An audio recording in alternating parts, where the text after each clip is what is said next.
it's a real pretty book.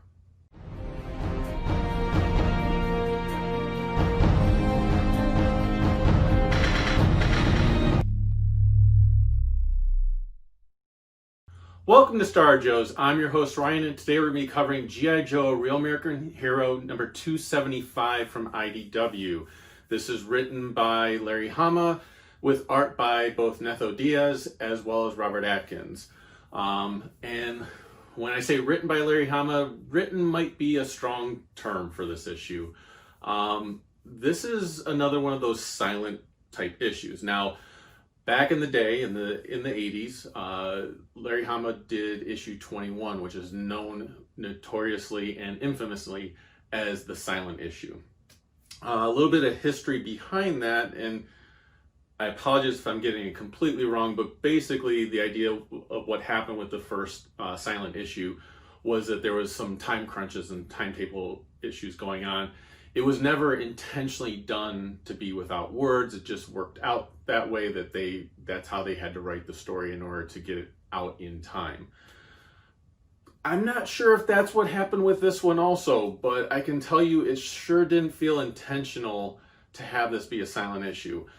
This is part 10 of the Snake Hunt storyline, and the Snake Hunt storyline, again, from a writing standpoint and a story standpoint, is pretty basic, especially for a 10-issue story arc. You basically have Throwdown, who is Sean Collins, that's the new substitute for Snake Eyes, gets captured, and Cobra Commander does not know that it is not the original Snake Eyes. He thinks that this is the original Snake Eyes that he's capturing. He wants to use the brainwave scanner, which is a long-time G.I. Joe a Real American Hero plot point, a plot device, wants to use it to get him Snake Eyes under his command. And he's got Dr. Mindbender helping him. They do capture him. Then the Joes want to help free him. We also have Destro and the Dreadnoks wanting to help him. And the Dreadnoks are really helping because Zartan wants to make amends for things in his past. And if you know the history of that character, you'll understand why. Destro, it seems like, just doesn't like Cobra Commander and what he's doing, so that's why he's trying to help. Then you have the Blue Ninjas with the Revanche Corporation, and if I see one more Blue Ninja, my mind's going to explode. It's a very tired storyline already for me. But they're kind of in the background. They're hoping everyone's going to fight each other, and then they can step in. And they actually kind of get lost partway through this arc. There's stuff involving them, but then when we get to the very end, which is this issue, they're really nowhere to be seen. And I understand they kind of set that up in the previous issue, but to have them be such a part of the story arc leading up to this issue, to have them not even be a factor, was very puzzling. This issue is completely without words. It is a whole bunch of pin-up pages for the most part.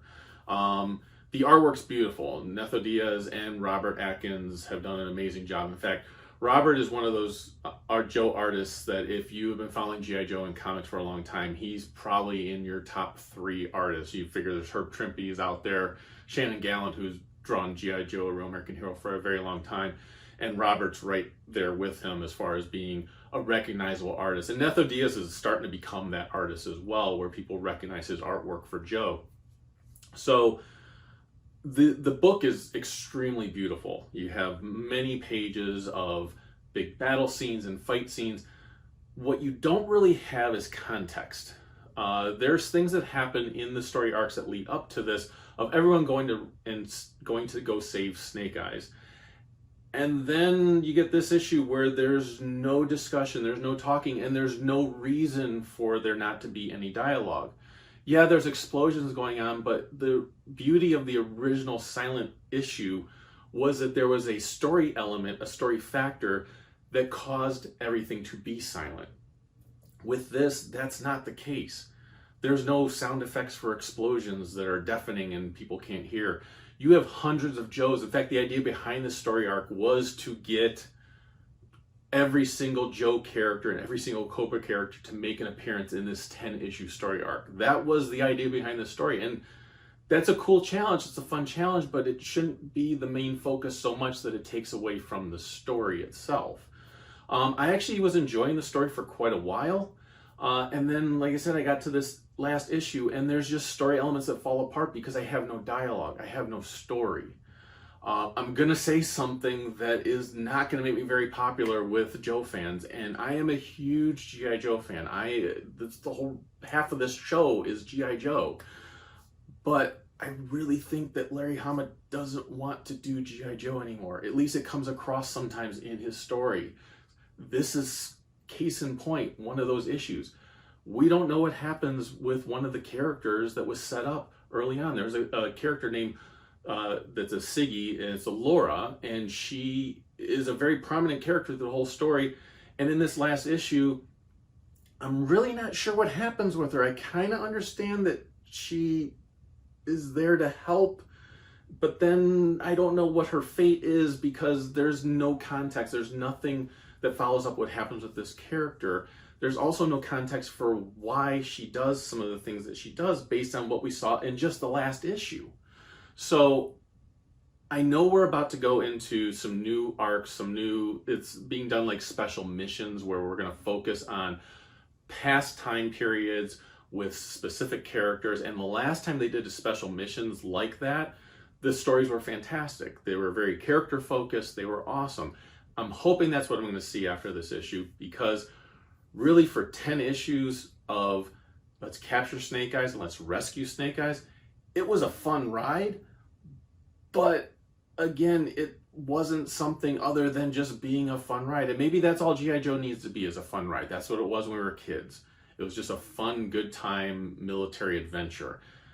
And this had that, but again, when it came down to this particular issue, it is a pretty book. It is a beautiful book. You could cut out every single page of this, pin it up on your wall as a beautiful poster. But when it comes to the story itself, kind of falls apart.